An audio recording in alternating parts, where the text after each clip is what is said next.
Good evening mga mamshi, yung mga father dyan, ayan, na busy-busy sa mga anak, sa mga anak pa lang, at mga newly mother, sa mga nag-uumpisa at nagpaplano na magkaanak, ayan, dapat alam nyo to.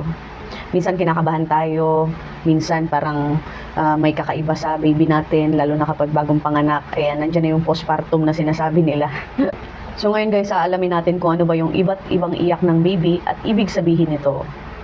Gabay po to sa mga baguhang magulang dyan na nag-uumpisa pa lang or mag-uumpisa pa lang. So yan, alam mo ba na may iba't ibang kahulugan ang bawat iyak ng baby?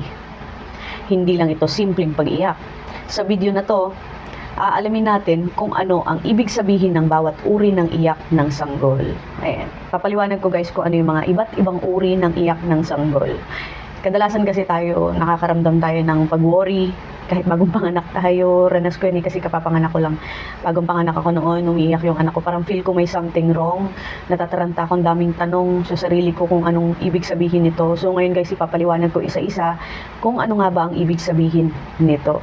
So yan. Number 1, gutom na iyak. 10 to 30 seconds. Yan. Yung tunog na paulit-ulit, malakas at mabilis. Ibig sabihin, gutom ang baby. Yan. Padedehin mo agad yung baby mo or pakainin mo kaagad. Heto naman yung number 2. Inaantok na pag-iyak. So kapag inaantok na pag-iyak yung baby, umaabot yan ng 30 to 50 seconds. Ayan. Antok na si baby kapag 30 to 50 seconds na yung pag-iyak niya. So yan. Kaya madalas nag-aangal na siya, iyak na siya ng iyak, yan, may kasamang paghikab, ayan, pag naghihikab yung baby, tapos iyak ng 30 to 50 seconds, patulugin mo na. Dapat tahimik ng paligid, patay na ang ilaw, para mabilis siyang makatulog. Number 3 naman, masakit ang tiyan, kabag. So, 50 to 75 seconds, bigla ang malakas na iyak, paminsan-minsan na iyak, masakit ang tiyan o may kabag. Yan. Maganda yung pahiran mo na siya ng pang-massage sa tiyan, oil o kaya baby oil, ayan, pampatanggal ng lamig, yan. Yan yung pinaka-the best kapag may kabag, yan. Or buhatin mo siya ng patuwid. Number 4. Maiba nga tayo, di ba? Kadalasan talagang sakit ng bata kabag, kaya yung mga mother dyan na laging kinakabahan yung parang kala nila may nangyayari ng masama. Huwag kayong kakabahan, baka kabag lang yan. Pitikin nyo lang yung tiyan niya ng konti, maririnig mo yung tutunog yan. Tapos ito naman, number 4. So, number 4 na tayo. Naiinitan o naiirita. Ang kadalasan na pag-iyak ng bata kapag naiinitan at naiirita ay 75 to 95 seconds. Medyo matagal-tagal yan. Ang kadalasan na tunog ng pag-iyak niya ay pasigaw na iyak na may kasamang pag-ikot ng katawan. So, kung familiar kayo, na ganun yung iyak niya, pasigaw na iyak na may kasamang pag-ikot ng katawan. Yun yung naiinitan siya. So, number 4, naiinitan o naiirita. 75 to 95 seconds na pag-iyak.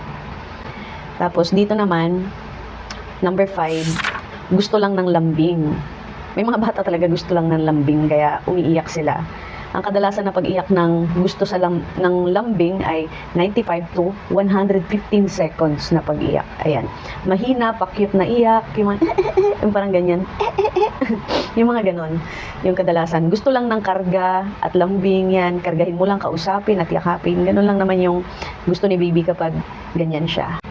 So yan. Yan yung 5 natin na palatandaan ng iba't ibang iyak ng sanggol o ng bata. So yan, tandaan, bawat baby ay may sariling paraan ng pag-iyak. Ayun nga, yung 5 paraan ng pag-iyak, lagi nyo i-remember. Kung nakakalimutan ninyo, balikan nyo lang itong video ko, mariremember ninyo at paulit-ulit ninyong pakinggan para hindi kayo kinakabahan tsaka nag-aalala kung ano man yung mga nangyayari. Kasi syempre may mga iba't ibang senaryo yung pag-iyak ng bata na akala ninyo emergency na, yun pala gusto lang matulog, gusto lang magpalambing, o kaya naman nagugutom or naiinitan lang. Yan yung lagi ninyong tatandaan, guys.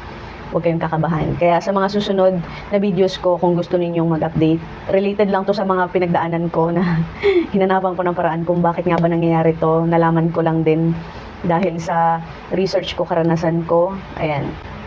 Para malaman yung iba ko pang mga updated na video, mag-subscribe kayo dito sa video ko. And then, at the same time, i-follow nyo na rin yung Facebook page ko. Ayan, nandyan na yan. Yan yung legit ko kasi merong mga scammer na ginagamit yung photo ko. So, yun guys. Yan yung original kong account sa Facebook. Pwede po kayo dyan mag-update kung sakaling gusto ninyo mag-message directly sa akin. Ayan. Good evening.